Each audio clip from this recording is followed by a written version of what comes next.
Eskerrik asko, Esteban. Oso ondo, eta gaia eskertzen da lanekin, bota dituzun lanek entzako lorak. Eskerrik asko.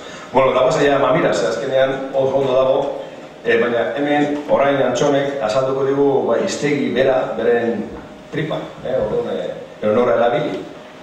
Kaixo, guztioi. Bueno, bi hitzetan azalduko dugu hiztegia zer den eta nola egin dugun ere bai.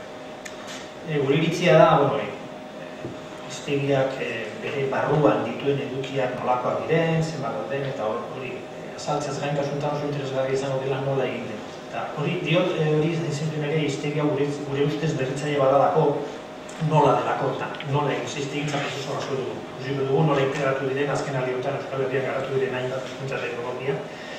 Alegia ez dela eskuz egindako lan bat. Ikusiko dugu ez.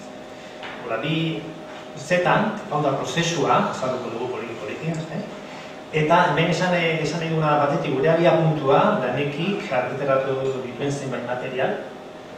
Hola, zehatz-mehatz esan da kasu honetan, gero guzugu zela zebe prozesatu den, ez da lanekik argiteratu duen guztia. Lehen urratxontan, hartu du azpimultzo bat, eta ekin diogu, harik eta metodologia sendoena eskatzen lortzeko, ikusteko emaitzak nolakoak diren. Gero ikusiko dugu emaitza horiek, balio kuantitatiboa eta kualitatiboa ere. Orduan abiatzen gara itzulpen memorietatik. Itzulpen memoria zer baitzakinaren itzultzaile horok badaki hori, baina itzulpen memoria bazken finean, nolabaiteko sistema batean, edo fitxatek sistema batean, elkarrekin erlazionaturik dauden elementu elebidunen, testu, segmentu, perpaus, kasu honetan, gure kasuan perpausak dira. Elementu elebidunak daude, eta horiek daude parekatuta perpaus baina. Hori da itzulpen memoria. Itzulpen memoria izan daiteke itzultze prozesuaren beraren emaitza, itzulia sortzen da, orduan, eguneko egun dago parekatuta, badakigu hau honela itzuli dela. Eta itzulpen memoria batzuk ere sortzen dira automatikoki, testu elebidunak dauzkagu lehendik, eta baina ez dakigu zein perpaus den zein itzuli. Kasu honetan erabili eta hori automatikoki parekatu daiteke, baina orduan beti ez da asmatzen. Kasu honetan erabili diren itzulpen memoriak, itzulpen edo edizio prozesu horren emaitza dira, beraz, eguneko egun daude parekatuta eta perpausak daude bikain, horreite bat abestarekin erlazionatuta. Bueno, hori da gure puntua. Alegia, hiztegi hau da testuetatik eratzen den hiztegi bat. Bere lehen lana da testuetan zer erabili den eta nola erabili den biztaratzea. Eta baina testuetatik lan egiteak ematen duguna abantaila da, azken finak hiztegian testu horiek ere agertzea. Ez hitz bakit, hau honela, ez da, hau honela, perpausa hauetan, liburu hauetan, material honetan. Euskera ez da, gaur egun, zorionez, bentsat alor baskotan, ez da, batutan da, ez da utxetik lanean ari den, terminologian utxetik ari den hizkuntza bat. Hainbat urtetan ari gara, materialak sortzen, batutan euskeraz, beste batutan itzultzen, espezialitate arloetan, eta beste hainbat arlotan, eta, bueno, hor badago, nolabait, tradizio bat, literatura bat, produkzio bat, eta gure ikuspegia da, piskatez terminologia estandarra nahi baldin badugu, hori horietatik bintzat abiatu behar dugula besterik da, hori arkitzen duguna beti ondo edo gaizki, edo euskaltzaileak ematen dituen, izpirena bera, onargarria den, Euskal Jaurlaritzako terminologia batzordeak onartuta dauzkanik izpirena bera ere, onargarria, baina testuetatik abiatu behar da ahalik eta ginetan, eta horrela egin dugu. Testuetatik abiatzen ginen igual beste gare batean, baina eskuzik gara esaten zen lan. Bueno, orain gaur egun, horzez, zara ezakegu, egin diren ikerketa eta eskaderakunde publikoen laguntzai esker ere, garatu diren aplikazio hauen bidez, horrein baka hau dela, itzulpen memoria hauek automatikoki tratatzeko moduan. Eta Luiarrek garatu duen tresna itzulter da, itzulter honek bere barruan baitu beste tresna batzuk, adibidez Euskal Herriko Unibertsitateak garatutako ISA taldea garatutako automatizatzailea, Eustabek izenekoa, edo Luiarreko terminologia dauzelea, edo gaztelean garako adibidez software freelink, software libreko paketea, horiek integratu ditugu helburu bat lortzeko. Itzulpen memoria egitatik termino baliokideak, elkarren baliokideen terminoak lortzeko. Eta hori duzuen beko beste hautan ikusten, hori ikusten zehatza. Bueno, hori izan da gure abiapuntua, zer erabili dugun hiztegi fase honetan. Hori ikusten zuen amai familia osorik ez, amai familiatako material dira. 45 material prozesatu dira, eta hori duzuen datuak. Ikusten da, adibidez, elektrizitate eta elektronika dokumentizua, edo, bueno, irudi personala ere, deigarria da. Pentsatzen dira horako badia arro batzuk oso berritzaile dira, oso tradizio gutxi izan dutenak euskaraz orain arte. Eta fabrikazio mekanikoa, hor dituzue datua. Guztira, begian duzue 200.000 gora segmentu ditugu. Segmentu dira berpauz bitotek. Hori da gure lehengaia. Bueno, lehengai hori esan bezala itzultermen desposatzen dugu, eta guk hemen egiten dugu lan, hemen sistemak automatikoki proposatzen dizkigun baliokidetzak ebaluatu ditzakegu, esan ditzakugu ona da, txarra da, ona da, baina iztegientako ez du nahi, oso gokorra da, etxe kasa, ez ezatu iztegiontan espada eraikuntzako familia, errelevanteak direnak, familiari errelevanteak direnak, hau familiak ari da, familia bakoitza dauka bere erauzketa, eta sistema honetatik ateratzen diren datuak dira termino bikoteak, bere aldaera batzuk, ikusiko dugunez, eta testuinguruak guztiak, hartu ditu. Bueno, hiztegia, hori gero momentu batean guk landu egiten dugu, terminologoak hasten diranen lanean, eta ikusten dute, hor dauden termino batzuk sinonimo direla, edo familia batzuetatik lortu ditugun terminoak sinonimo dira eta bildu dira batean, eta erdi automatikoa da, guztiz, prozesuak azten finean, eta, momentu honetan kontzeptuak daude 5.641 terminoak euskeraz eta gazteneaz ikusten dituzio, ekarri diren testuinguru bikoteak hiztegira horiek dira, eta testu hitzak alegia hiztegian dagoen eta konsultagai dagoen korpusa, milioi bat. Gaztelaniaz gehiago dira, baina ez eduki gehiago delako, bezek eta testu eduki direlako, gaztelaniaz ez gehiago delako. Sistibak, antizkeraz gaguta.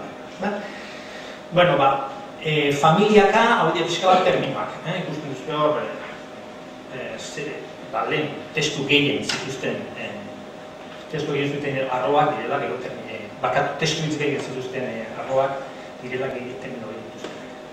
Eta, iztegia erakustea, gogoratu nahi dizueke nolakoa prozesua, ikusi dugu, atzure mortatik abiatzen garela, automatikoki prozesatzen dugu hori, baina uneko zehatza ez denez edo gokia ez denez guk nahi dugun helbururako, guk landu egiten dugu hori, aparte, datu base terminologiko bat erakarri, eta datu base terminologiko horretak sortzen, eta automatikoki horren erakutsiko dugun hiztegi kontsulta. Adibide batzuk selekzionatu ditugu,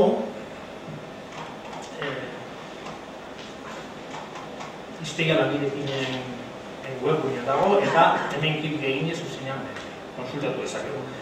Azkarra goteko, nik dauzka batzu selekzionatuta, eta hemen duzue hiztegiaren interfazearen itxura. Ikusten duzuenez, makina duten termino guztiak konsultatu dezke honen bidez, aurretik eguneko agarrita, aukerak zein dire. Aukerak bilatzeko hizkuntza, bidatu dezaket euskerazko termino bat, gaztelanazko termino bat, selekzionatuke ze familiatan nahi dudan, edo familia guztietan nahi dudan bilaketa egin. Erauzi diren terminoak, edo botatu diren terminoen zerrendaren dezaket bilaketa bat, edo gero ikusiko dugunez, korpus osoan, testuinguru guztietan ere daiteke bilaketa. Ikusiko du zertako den interesgarria, batez ere hiztegia berazteko aldez. Hemen ditugu emaitzak, eta hemen ditugu eskuinean, beti bezala, edo klasiko batean, agertzen da, momentu honetan, selekzionatuta daukadan, fresatzeko makina. Eta hemen dituzue emaitza. Fresatzeko makina fresadora euskeratik abiatu naiz, behar bada jende gehien abiatu gara gaztelaniatik, dikaldakit. Baina hemen dikan euskeraz abiatu gara, fresatzeko makina, eta hemen dituzue ze testuinguru daude. Ez dira guztiak, danak ez bizteratzearen, olako datu garritasun batean erabiltza ezitotzearen, fektuz edo bost eskintzen dira. Guztia esaten da zenbat diren, 28, eta danak egusi nahi izan ezkero, neko moduren bidez, beste adibide honetan ikusten da, termino bat, bezero bezalako termino bat, batetik familia batzutan agertzen dela, ikusten duzuenez. Eta familiakako emaitza horiek pestainen bidez, edo lako fitxen bidez, antolatzea pentsatu dugu, danak nazian ez antolatzearen. Eta kasu honetan ikusten zuen bezero, kontzeptu sinonimo bilatu dela familia batzutan, baina informatika beste kontzeptu bada. Egu, nioain momentutan ari garela bezero gisa zerbitzak baten kontra, hiztegi terminologiko badenez, kontzeptuak bere izin behar dira, eta termino sinonimoak ere elkartu. Termino sinonimoen elkarte, hemen, barkatu, urrengo adibidean, erakusteari ez begizta, nola informatika bakarri banago interesatuta eta interesatzen irudi personalekoa, selezionatu ezaken daiteten arloa, baina selezionatu edo zein arlo, ikusiko nuke begizta agertzen dela elektrizitatea eta elektronikan, fabrikazio mekanikoan eta informatikan. Beste adibide bat ere interesgarria izan daitekena, eskatu dugu hemen tele duten guztiak, eta selezionatu dut, telefono entxufe. Honek ematen dugu aukera ikusteko, telefono entxufe, euskerazko telefono entxufe, beti izaten dugu euskera normalizatua, ez da hori gaztelaren bezain normalizatua, eta batzuetan gertatzen da. Telefono entxufe itzuli da beti, eta batzuetan gaztelean agertzen da gozeta, eta beste batzuetan agertzen da gozeta telefonika. Egia da, kailu egiten dela, izan da, hori, hemen, biztarra egin dugu, hori ikusi egiten dut abertzaileak. Batzuetan eman duen honela, eta batzuetan eman duen honela. Eta hemen dauzkazue, bere izita, nahi baldin badete, zea, distingurek biztarazi, bigarrenarenak hemen dauzkaz. Orduan ikusten dugu, nola itzuli den kasu bakoitzan izan justifikatua, hizkuntza ez da beti, teknologiare gutxiago hau beki honela, testuinguruak ere, behartzen gaitu askotan hizkuntzarekin jokatzen eta gauzak aldatzera elipsiak kasuntan, eta beste kasu batzutan, ez bakarrik elipsiak, alderantziz gertatzen da euskeraz, konfigurazion de ejes eskatu dugu eta ikusi dugu bieratara itzuli dela batzutan ardatzen konfigurazio eta batzutan ardaz konfigurazio. Gabira hori, terminologoentzat, hizkuntzalarrientzat, itzultzaintzat interesgarria da. Ez bakarrik irakaslearentzat, zergatik eman da honela, zer arrazoi dago, justifikatuta dago, testuingurak agintzen du, interesgarria da terminologia aldakortasunaren ikuspegitik. Beste aukera bat, termino bilaketa zagitu gara baina, beste aukera bat da, termino bat aurkitzen ez badugu, eta gure ustez, iztegiratzeko moduka izan baliz, bilatu dezakegu testuetan. Esan dugunez, hemen dago euskeraz milioi bat hitz. Ez da gutxi, milioi bat hitz, korpus handia bat ezaten ditugu, baina korpus espezializatu izan da, eta lehen, konsumer korpus hau dago, lehen iztuna horre milioi bat izen guru daude, hemen ere beste bat, horrein behintzat, eta abez, nik erakutsi dizuet hemen efektu trofiko bilatu dut testuetan, eta hiru testu inguru agertu zaizkit. Egia zan dut, efektu trofiko ez sarrera dela iztegian, aurkituko bolun terminoetatik. Baina gertatu diteke erabiltzaileak bai zaurkitzea, eta ez da, hau, mesedez, zein dut hauek, sartzeko moduko da. Hor aukera da, irudiokizunen bidez, esatea guri, bera, auto-tal, irudizien falta dela, mesedez, bidalizazue, eta biltzetan hori da pixka bat interfaze honek, iztegi konsulta publiko honek eskaintzen dituen aukerak, eta, nik azpimarratu nuke, batetik, iztegi honek, eta eskertu indartzaio hontan fiskata hori egiteko ikuspegi izan duen ari ere, duten erakundei ere, fiskatu lako ekimen bautzatzea, ez bakarrik duen eduki balioagatik, baizik eta nola jartzen du, sexu balio positibo ematen dion, hezkuntza teknologietan, ikenaritzen linguistikoan egiten ari garen, denon artean egiten ari garen aleginari, hori ematen dio balio berezia. Eta ikusarazten du, nola euskera ja ez da, nola hitz isolatu ez, eta testurik gabe lan egiten duen hizkuntza bat. Euskara etorten ere estandarizatzen ari.